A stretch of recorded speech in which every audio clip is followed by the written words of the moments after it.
We've mentioned the historical sartorial phenomenon of the menswear accessories renaissance several times on this channel, but now we're putting it in the spotlight to show you how it can still impact your looks today. A renaissance is a rebirth of something that was formerly present.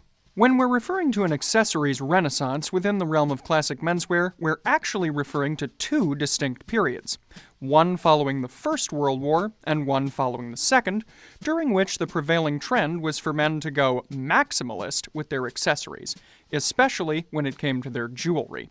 Wartime is often a period of extreme conformity and scarcity, when there's almost no choice in the attire one wears, especially for service people, as variation defeats the point of a uniform, but also for civilians, because rationing and regulations support the war effort, while also curtailing clothing and accessory options. Given these periods of extreme conformity, then, it would make sense that during peacetime, people would once again be eager to express themselves, and accessories were one of the areas that allowed for the widest range of personal expression within an outfit during these time periods. So, let's dig in by examining the state of menswear accessories on the eve of World War I. The 1900s and the 1910s were awash with menswear accessories, props, and gadgets. Even canes could secretly be swords. Most of these accessories were intended to harmonize with the heavily starched, neat, and precise appearance typical of this era, and while they had decorative elements, they were ultimately practical. Examples would include studs to connect collars to shirts or stick pins to tame unruly ascots. But then came the conflict that would change warfare and menswear forever. As a new chapter in modern warfare, World War I stripped away most of the accessories and flounces typical of prior military uniforms. We fear many of these wouldn't last a day in the trenches. Soldiers adopted uniforms that were extremely utilitarian and largely accessory-free, as camouflage and practicality would often mean the difference between life and death. Civilians, especially in Europe, followed suit out of solidarity and due to war rationing, making do with lower quality fabrics, sometimes in more drab colors for new garments, and doing whatever they could to mend and extend the lives of their existing wardrobes, reflecting the dire atmosphere of the world around them. Once the war was over, men were eager to be free from rigid military regulations and rationing to express themselves again. This newfound freedom helped to foster creativity, buoyed in some, but not all, regions by economic prosperity. These factors were also reflected in clothing, as men's accessories became increasingly ornamental and less concerned with functionality. The 1920s in particular saw an increased interest in colorful and unique neckwear, especially bow ties and ascots to create unique visual interest, colorful pocket squares in a variety of prominent and often dandified folds, collar jewelry that contributed to a neat appearance while also introducing a little blend, stick pins for neckties to add a cravat-like flourish, unique cufflinks. As an example, the cufflinks made of teeth mentioned in The Great Gatsby aren't that much of an exaggeration. Our own Jack Collins even has seen such a pair in real life. Also, rings, often with ornate designs, walking sticks, which were enjoying their last surge of popularity before their own decline, and boutonnieres, which were so popular that gentlemen were increasingly turning to artificial varieties made from silk that would, of course, never wilt. Say, now there's an idea! By wearing these accessories, men sought to evoke some of the more whimsical trends from the pre-war era while grounding them in a more modern context.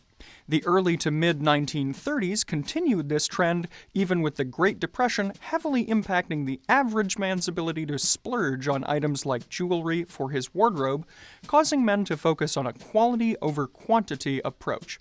For those who could afford them, bracelets made of precious metals rose to prominence during this time, coupled with the increasing popularity of the wristwatch, and it was en vogue to wear signet rings as a status symbol for wealth and power in a decade where it became especially difficult to purchase one. Summed up in one word, the first accessories renaissance was vibrant. Fabrics were generally colorful and heavily patterned, matching the Art Deco principles reflected in the architecture and interior design of the time. When it came to jewelry, high-gloss lusters were popular, especially gold and platinum. Suffice to say, the Roaring Twenties weren't quiet luxury. And one of the best ways to beat the Depression doldrums was a little bling. We now come to World War II. Once again, servicemen were largely stripped of accessories, and in addition to rationing, civilians were discouraged from wearing any showy accessories as a way to show patriotism and support for the men and women who were serving overseas. Following the end of World War II, accessories once again blossomed for men looking to express themselves and celebrate the future. The late 40s and early 50s saw particular interest in colorful, heavily patterned neckwear in bold prints, especially long ties, which assumed broader dimensions to further showcase their bold colors and intricate designs. Belts, which provided more opportunities for outwardly displaying personal style than suspenders, which were largely covered by the jacket, and an increased interest in tie jewelry, with things like studs, pins, chains, and bars gaining traction because they were positioned directly on the chest and naturally attracted attention. Lapel pins began to compete with boutonnieres for space in gentlemen's buttonholes, and signet rings made another comeback. The second accessories renaissance was aided by the fact that accessories were cheaper and easier to acquire than ever before. This was thanks to innovations relative to their production methods. The Swank jewelry brand was a poster child for the era, branded as jewelry for the common man. Their products were widely accessible for the middle classes at reasonable prices. Swank relied on advertising to hype accessories and encourage sales. This was a first for jewelry, which had previously had more of an if you know prestige associated with old money. The aesthetics of the time greatly impacted the look of these accessories. Think of the jet set and mod styles associated with shows like Mad Men, which emphasized a trim, neat, and simple appearance. Accordingly, as something of a rejection of ostentatious displays, there was an increasing emphasis on practical accessories. For instance, men began to carry umbrellas rather than walking sticks. Cufflinks were toned down somewhat with a greater emphasis on understated elegance, so with apologies to Mr. Wolfsheim, no more finest specimens of human molars. Dress wristwatches became slim and sleek, and tie bars and tie clips were kept simple so they could focus on their job of keeping ties neatly in place. For the ultimate in practical necessities, ID bracelets also exploded in popularity. This, by the way, is the sort of look I've assembled in my outfit for today's video as well. In today's video, I've gone for something of a mid-century look, wearing a plain two-piece navy suit from Suit Supply, with its only real bold feature being its somewhat broad peaked lapels. My color palette is fairly simple, in tones of blue, white, silver, and black. Underneath the suit, I'm wearing a plain white French cuffed shirt from Charles Tyrwhitt. As accents here, I've worn a vintage micro-patterned tie from Brooks Brothers, also in tones of navy blue, black, and silver, and I'm wearing vintage jewelry, all from Swank.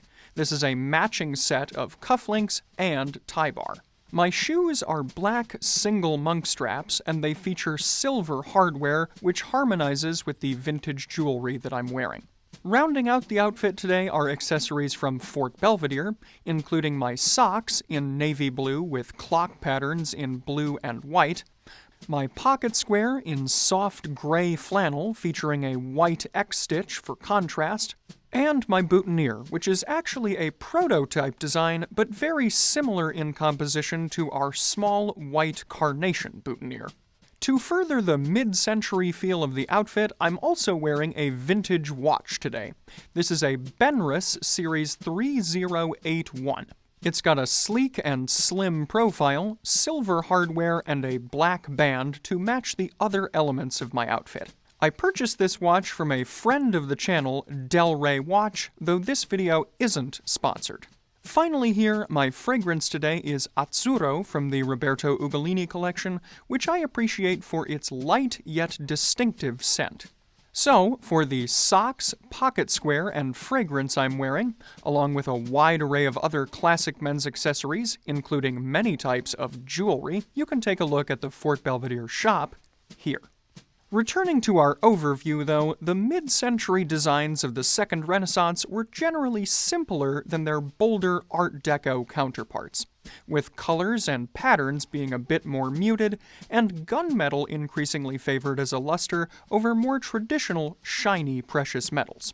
And while this era wasn't as maximalist as the First Renaissance, it was defined by understated, practical accessories that still intentionally contributed to the overall outfit. So, while at first glance you might think that accessories weren't a big part of menswear in the 1950s and early 1960s, a closer look reveals that men wore many accessories just in more nuanced ways. But soon enough, that would all change. From the mid-1960s through much of the 70s, there was a period of interest in over-the-top, excessive jewelry, leading to the first major bling era. Even figures heavily associated with classic style, like Sammy Davis Jr., jumped on the trend. This craze can largely be attributed to changing social and gender norms, and as a reaction against the more moderate pieces typical of the Second Accessories Renaissance. After this boom, however, came a bust. We discuss this in detail in our video on why men stopped wearing jewelry, but in summary, after the jewelry craze fizzled, there was a precipitous decline in men wearing jewelry and other accessories in general in favor of more minimalist approaches. Following a long dormant period, though, accessories have been on the upswing again since about the mid-2010s. So, what can we learn from the accessories renaissance? We'll highlight 3 broad lessons. First, colors, patterns, and jewelry have always been a part of classic style and will continue to be in the future. So in short, don't be afraid to use them. It's one of the easiest and most effective ways to build your own personal style. With that said, though, second, be mindful of how you employ your accessories. They should remain an intentional, even if ornamental, component of your look. It's not very stylish or practical to just pile them on, and an excessive amount can lead to a costumey outfit if not worn confidently, so remain authentic to yourself and your style. Finally, third, the rebirth of a renaissance highlights the cyclical nature of fashions and trends that naturally ebb and flow, even within the world of classic style. What's hot today might be not tomorrow. So, following an overall moderate approach is your best bet for achieving a level of timelessness over appearing too trendy. Do you think we're on the cusp of another accessories renaissance now, then? Let us know in the comments below.